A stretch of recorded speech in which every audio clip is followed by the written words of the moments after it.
오늘 아침에 우리에게 주시는 하나님의 은혜의 말씀은 로마서 12장 3절에서 4절까지의 말씀입니다. 다 같이 합독하도록 하겠습니다. 내게 주신 은혜로 말미암아 너희 중 각 사람에게 말하노니 마땅히 생각할 그 이상의 생각을 품지 말고 오직 하나님께서 각 사람에게 나눠주신 믿음의 분량대로 지혜롭게 생각하라. 우리가 한 몸에 많은 지체를 가졌으나 모든 지체가 같은 직분을 가진 것이 아니니 5절 이와 같이 우리 많은 사람이 그리스도 안에서 한 몸이 되어 서로 지체가 되었느니라. 아멘. 사도 바울께서 12장 1절에서 2절에 하나님과의 관계에 대해서 가르치셨고 그리고 12장 3절에서부터 8절까지는 자기 자신과의 관계에 대해서 말씀하고 있는 부분입니다. 그런데 12장 3절에서 믿음의 분량대로 지혜롭게 생각하라. 자기를 높이는 것도 온당치 못하고 자기를 지나치게 낮추는 것도 옳지 못한 것입니다. 자고하는 것도 하나님 앞에 바람직한 것이 아니고 자학하는 것도 바람직한 것이 아니라는 것입니다. 자기 애에 빠지는 것도 옳지 못하고 자기 연민에 빠지는 것도 옳지 못하고 성도의 길은 자기 부인의 길입니다. 이것에 대해서 12장 3절에 가르치신 것이고 이제 12장 4절에서 5절은 그 사도 바울의 위대한 교회론이 피력되고 있는 것입니다. 자기 자신과 올바른 관계를 갖기 위해서는 자기를 잘 알아야 되는데 나의 정체성은 교회라는 공동체를 떠나서는 바르게 생각할 수 없기 때문에 12장 4절에서 5절에 사도 바울께서는 교회론에 대해서 가르치고 계신 것입니다. 예수님께서 이 땅에 하늘로부터 임하셔서 공생의 모든 사역을 다 마치시고 승천하셨습니다. 믿으십니까? 근데 예수님께서 승천하신 후에 정작 이 땅에 남긴 것은 그렇게 많지 않다라는 것이죠. 예수님께서는 흔한 책 한 권 쓰지 않으셨어요. 그리고 예수님께서는 순회 설교자셨기 때문에 인자가 머리 둘 곳도 없으시다고 말씀하셨기 때문에 집조차 남기지 않으셨습니다. 그리고 예수님께서는 사람들이 억지로 잡아서 왕으로 세우려고 했지만 예수님께서는 거절하셨고 왕조도 세우지 않으셨습니다. 시신조차 남기지 아니하셨고 부활하셨기 때문에 사람들이 순례할 수 있는 몸도 남기지 않으셨습니다. 그러면 예수님께서 이 땅에 무엇을 남기셨습니까? 예수의 사람들을 남기셨어요. 그렇게 많지 않은 정말 한 줌밖에는 안 되는 사람을 남기셨습니다. 그 사람들을 뭐라고 말하냐면 교회라고 하는 것입니다. 예수님께서는 이 땅에 교회를 남기시고 하늘로 승천해 버리셨어요. 예수님께서는 하나님의 나라를 확장시키는 이 위대한 일을 교회에 일임하시는 그런 계획을 세우신 것입니다. 우리가 볼 때는 이것은 매우 위태롭기 짝이 없는 계획이십니다. 예수님의 방법은 그리스도인 안에서 그리스도가 보이도록 하는 것이 예수님의 계획입니다. 그것은 그때나 지금이나 동일합니다. 이 위태로운 계획입니다.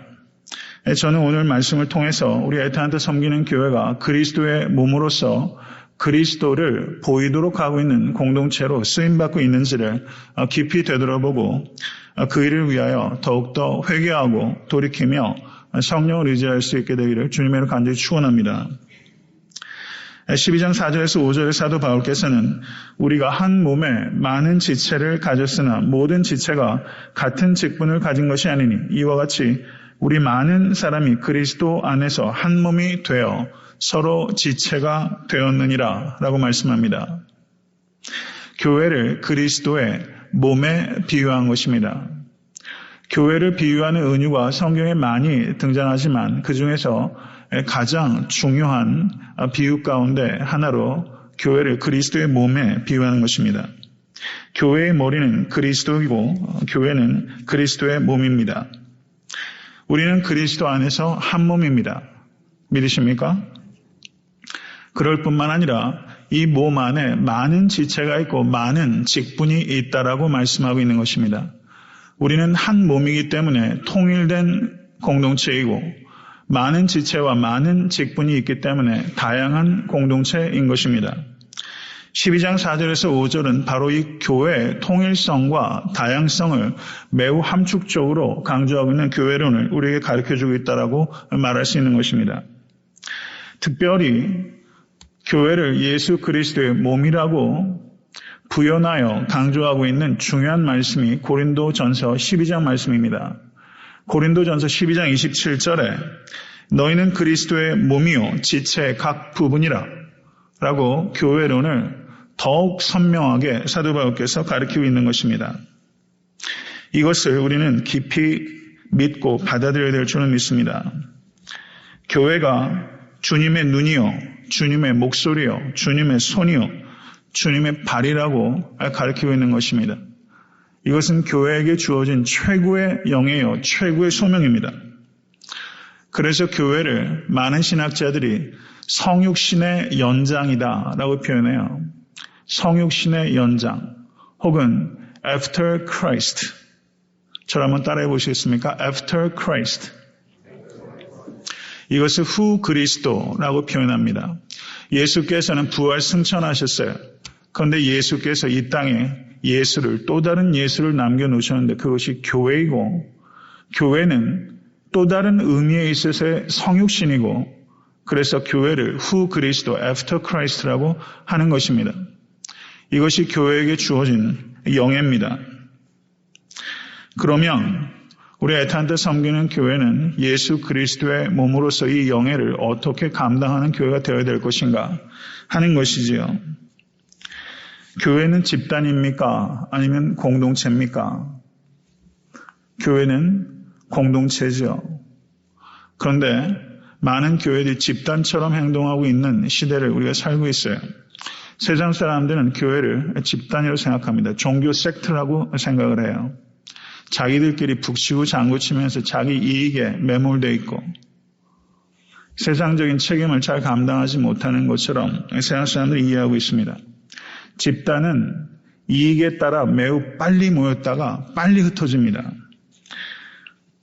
우리가 이익 집단이 아니라 예수 그리스도의 피 위에 세워진 거룩한 공동체입니다.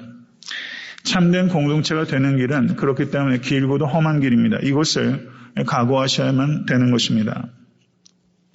최초의 인간들이었던 아담과 하와는 아담이 하와에게 책임을 전가했고 그리고 가인은 그 형제 아벨을 죽여버렸습니다. 압살롬은 그 아비 다윗에게 반역했다가 비참하게 최후를 마쳤죠. 이와 같은 성경의 주요한 인물들의 예를 봐도 부부간에도 참 쉽지 않다는 것이고 형제간에도 어려움이 있는 것이고 부모와 자식 간에도 어려움이 있다는 것을 우리가 볼 수 있습니다.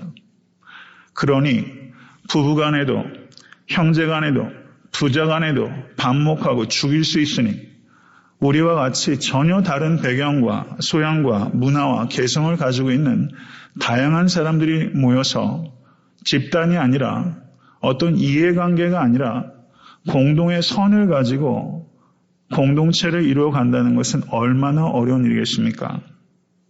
이것은 기본적으로 매우 어려운 일이라는 것을 우리가 깨달아야 됩니다.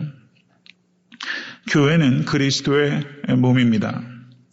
교회는 그리스도의 몸으로서 세 가지를 갖춰야만 되는 것입니다. 첫째는 말씀드린 대로 몸으로서의 다양성을 갖춰야만 되는 것입니다. 몸에는 많은 지체가 있습니다. 필요하지 않은 것이 하나도 없어요.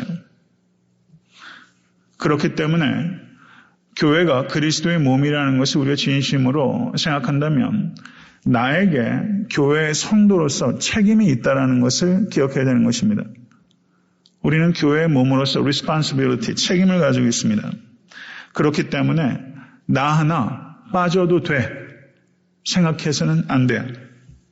나는 필요 없어 하고 비관해서도 안 되는 것입니다. 고린도전서 12장 17절에서 19절은 이렇게 말씀합니다. 만일 온몸이 눈이면 듣는 곳은 어디며 온몸이 듣는 곳이면 냄새 맡는 것은 어디뇨. 그러나 이제 하나님이 그 원하시는 대로 지체를 각각 몸에 두셨으니 만일 다 한 지체뿐이면 몸은 어디뇨. 몸과 귀와 코에 대해서 말씀하고 있습니다. 온몸이 눈만 있다면 그걸 괴물이라고 말하는 것이죠. 온몸이 귀만 있으면 온몸이 코만 있으면 어떻게 되겠습니까? 하나님께서는 창조의 하나님이시고 다채로운 하나님이십니다. 믿으십니까? 그렇기 때문에 하나님의 뜻은 교회에서 차별은 없어야 되지만 차이는 존중되고 차이는 누려져야만 된다는 것입니다. 그런데 교회 안에서 차별은 더욱더 공고해지고 차이는 질식시키는 일들이 얼마나 많은지 몰라요. 우리가 철폐시켜야 되는 것은 차별이고 차이는 인정되고 존중되어야만 됩니다.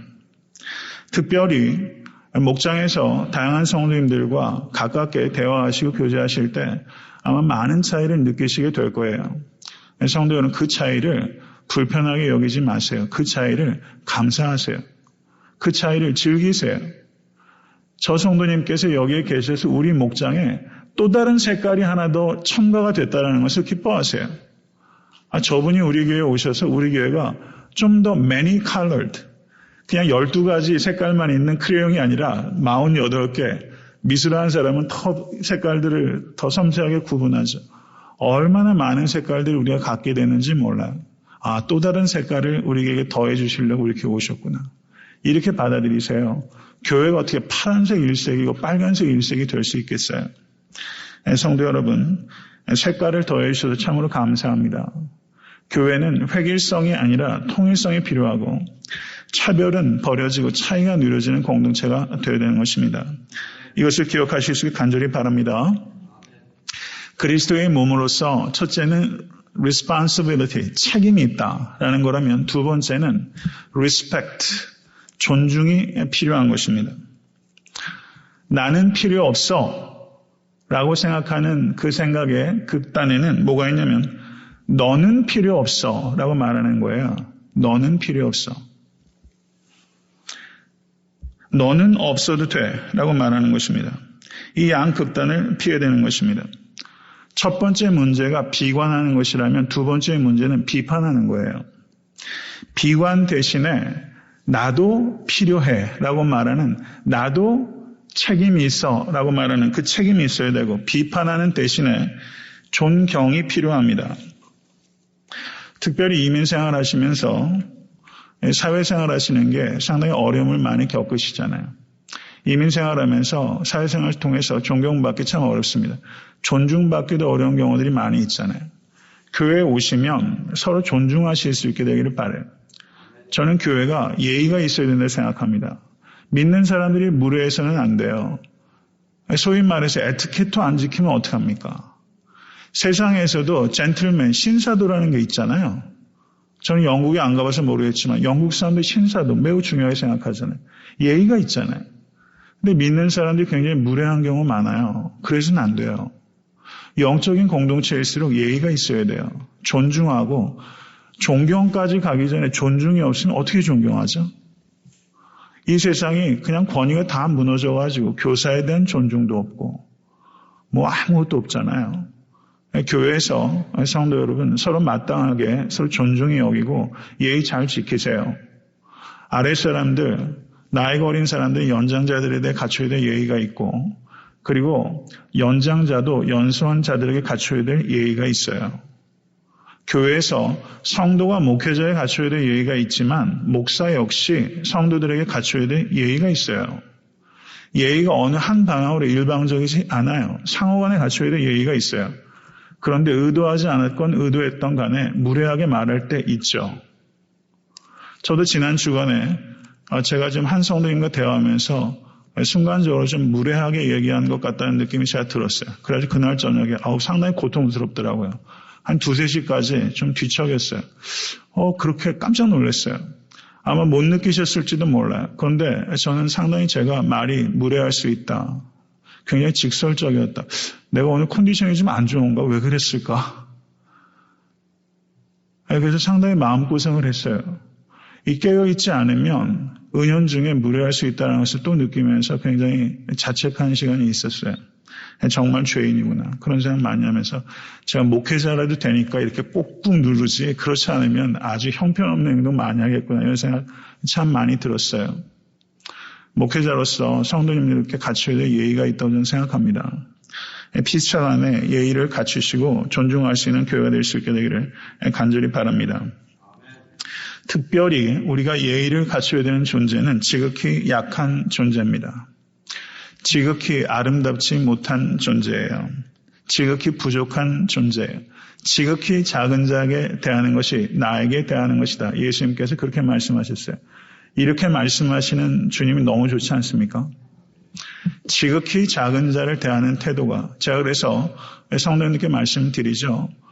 목회자를 대하는 태도가 주님을 대하는 태도가 일치하는 게 아니라 교회에서 가장 작은 자를 대하는 태도가 주님을 대하는 태도라고 말씀을 드렸어요. 이것을 깊이 생각하실 수 있게 되기를 주님의 간절히 축원합니다. 예수님께서는 사회적으로는 가장 변두리 주변인들을 예수님께서 정말 끔찍하게 편애하셨어요. 저는 그런 편애가 좀 필요하다고 생각해요. 그런 편애가.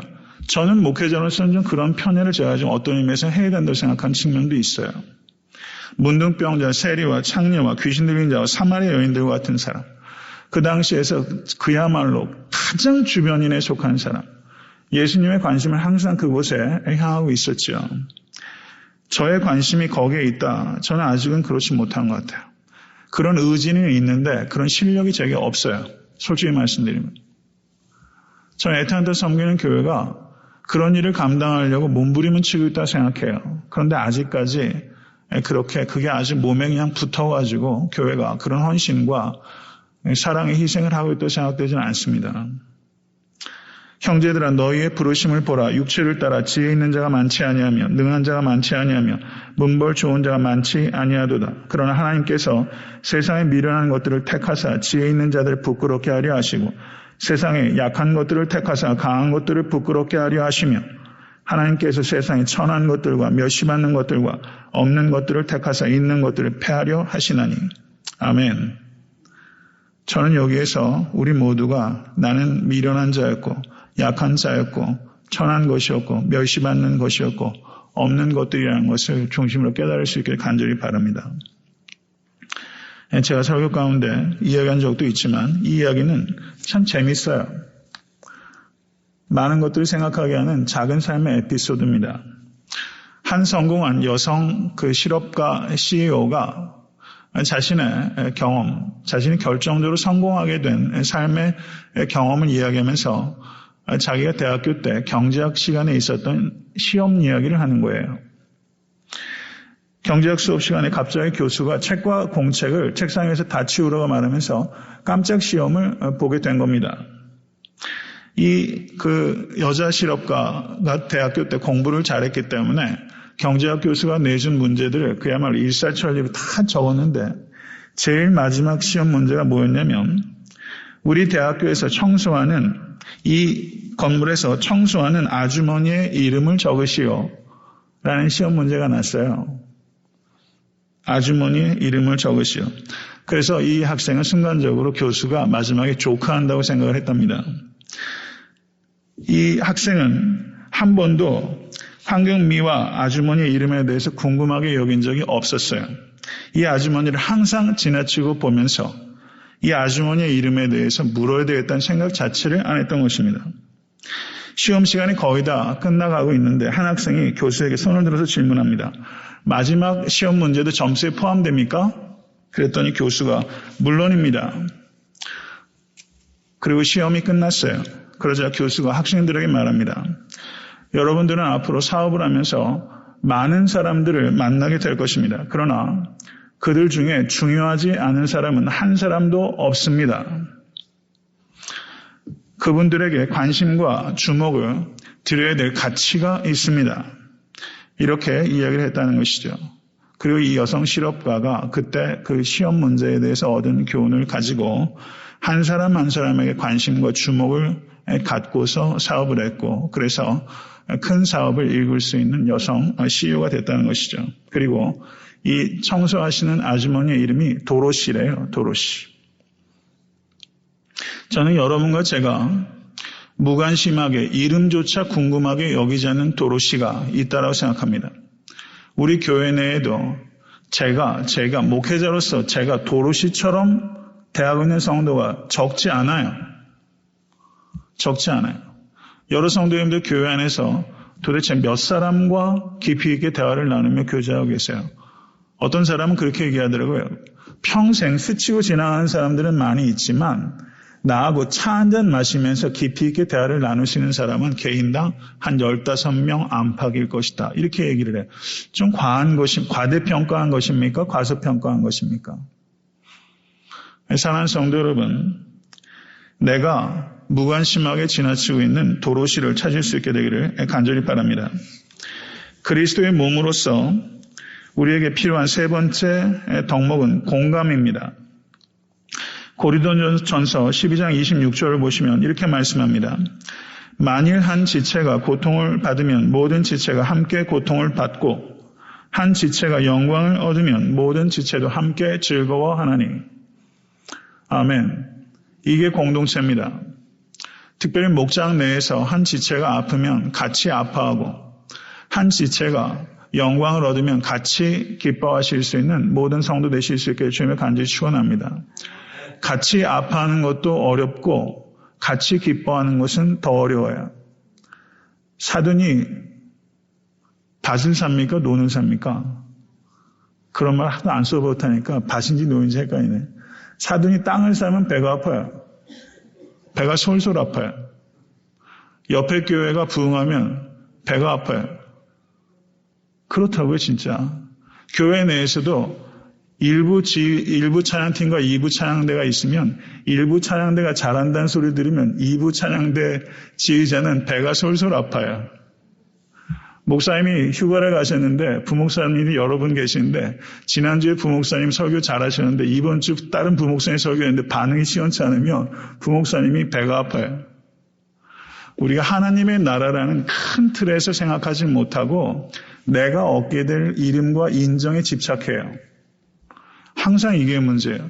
우리 목장이 잘해서 부각돼야 되지만 다른 목장도 다 잘해야 된다는 생각을 못해요.